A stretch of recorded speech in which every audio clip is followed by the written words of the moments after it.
Let's continue with Exodus chapter 3, Angel of Adonai in a burning bush. This is one of those legends that they tell children. Now Moses was tending the flock of his father-in-law Jethro, the priest of Midian. So he led the flock to the farthest end of the wilderness, coming to the mountain of God, Horeb. Then the angel of Adonai appeared to him in a flame of fire from within a bush. So he looked and saw the bush burning with fire, yet it was not consumed. Is this the fire that will never stop burning?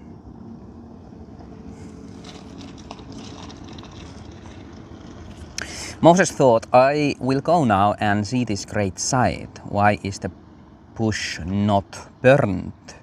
When Adonai saw that he turned to look, he called to him out of the midst of the bush and said, Moses, Moses. So he answered, Hineni.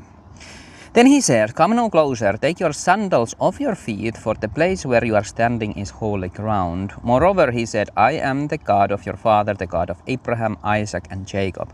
So Moses hid his face, because he was afraid to look at God. Then Adonai said, I have surely seen the affliction of my people who are in Egypt, and have heard their cry because of their slave masters, for I know their pains. So I have come down to deliver them out of the hand of the Egyptians, to bring them up out of that land into a good and large land, a land flowing with milk and honey, into the place of the Canaanites, Hittites, Amorites, Perizzites, Hivitites, and Jebusites. Now behold, the cry of Bnei Israel has come to me. Moreover, I have seen the oppression that the Egyptians have inflicted on them. Come now, I will send you to Pharaoh, so that you may bring my people Bnei Israel out from Egypt. So he said, but Moses said to God, Who am I that I should go to Pharaoh and bring Bnei Israel out of Egypt? So he said, I will surely be with you, so that will be the sign to you that it is I who have sent you. When you have brought the people out of Egypt, you will worship God on this mountain. But Moses said to God, Suppose I go to Bnei Israel and say to them, The God of your fathers has sent me to you, and they ask me, What is his name? What should I say to them? God answered Moses, I am who I am. Then he said, You are to say to Bnei Israel, I am has sent you.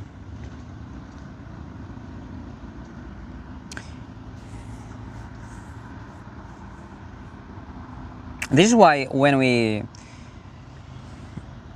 are believers in God and we introduce ourselves, for example, I am Levi, we are making a statement about God, because God is so fundamental to our being, and we are made in his image. When we even say our name, it's saying something about God. And if we are dishonest, then we make the father of lies our father.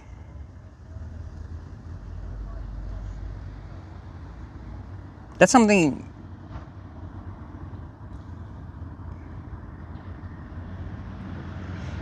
if people believe this and act according to it,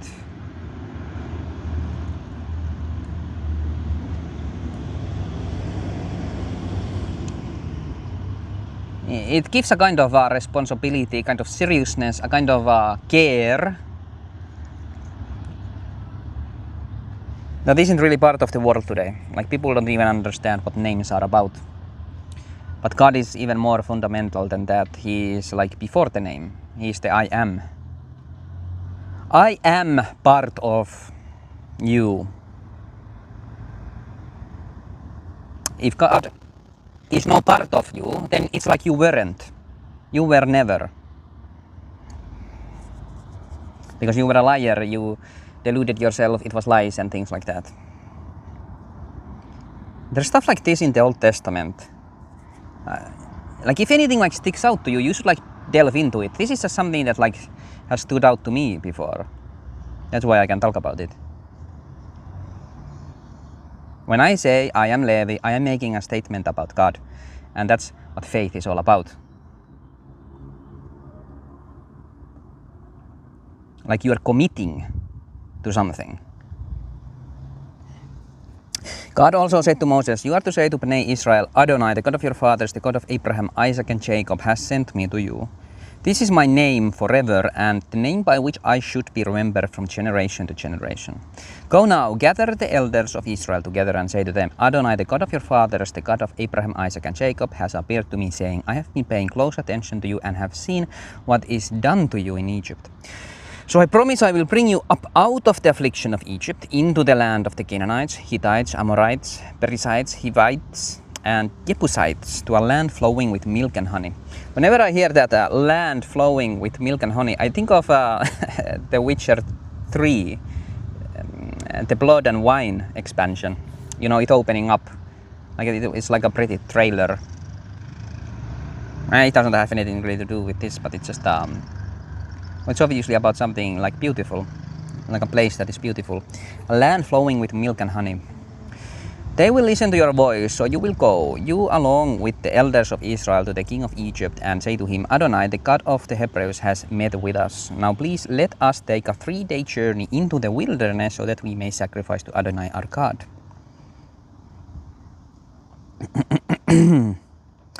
Nevertheless, I know that the king of Egypt will not let you go, except by a mighty hand. So I will stretch out my hand and strike Egypt with all my wonders that I will do in the midst of it. After that he will let you go. Then I shall grant these people favor in the eyes of the Egyptians, so it will happen that when you go, you will not leave empty-handed. Every woman is to ask her neighbor and the woman who lives in her house for silver and gold jewelry and clothing. You will put them on your sons and your daughters, so you will plunder the Egyptians. This is kind of interesting. It makes me think that when Christ said to the apostles, go, you just need the clothes on your back, don't take anything with you.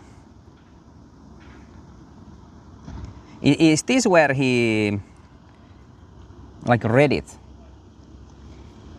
Like the son cannot do anything that he has not seen the father do. When he's giving this command,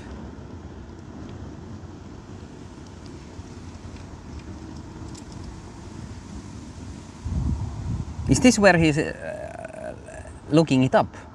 He's saying you don't have to take anything with you because God will take care of you. Like it is revealed here. It's kind of like a continuation. The son does not have to prepare the apostles and their backpacks and stuff like that because the Father does it. That's what I mean.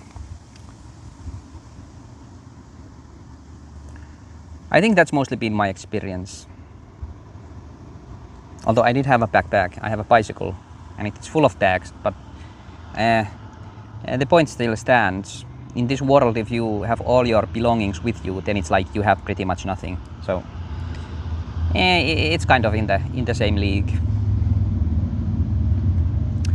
Most people try to have an apartment that they own.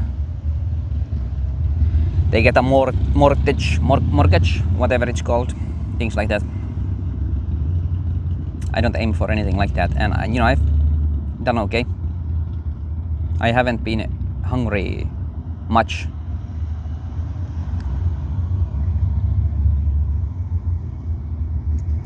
But yeah, that was Exodus 3. And things are starting to happen. It's the burning bush.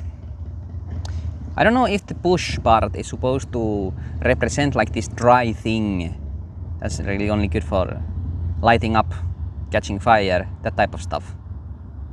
But then again, the fire didn't even consume the bush. It's hard to say. When I picture this bush, I picture something that's dried up. I don't think a bush with green leaves and things. I don't know what you were picturing. Maybe it makes more sense in some way that it's something that's very alive, that is surrounded by holy fire, than something that's dead and dried up. But I don't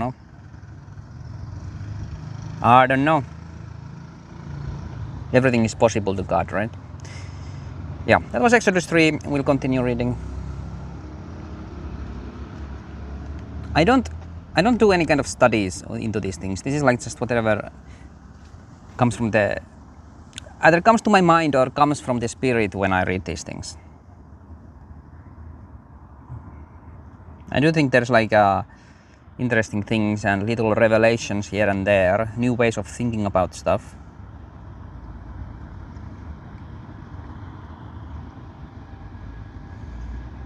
It says here that nevertheless I know that the king of Egypt will not let you go except by a mighty hand.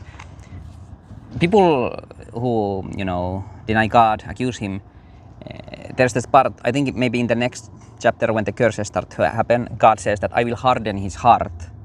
And people read that as if God is to blame for the Pharaoh's sins.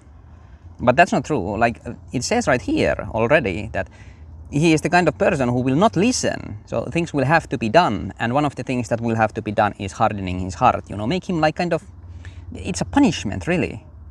This Pharaoh is supposed to be like a great leader, looked up to by many, probably like worshipped, whatever.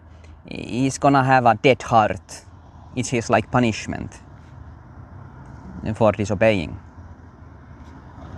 for his sins. So it's not like God is causing Pharaoh to not let the people go. No, he was already not gonna let the people go. God just judged him. But yeah, let's continue next time. Thanks for watching this.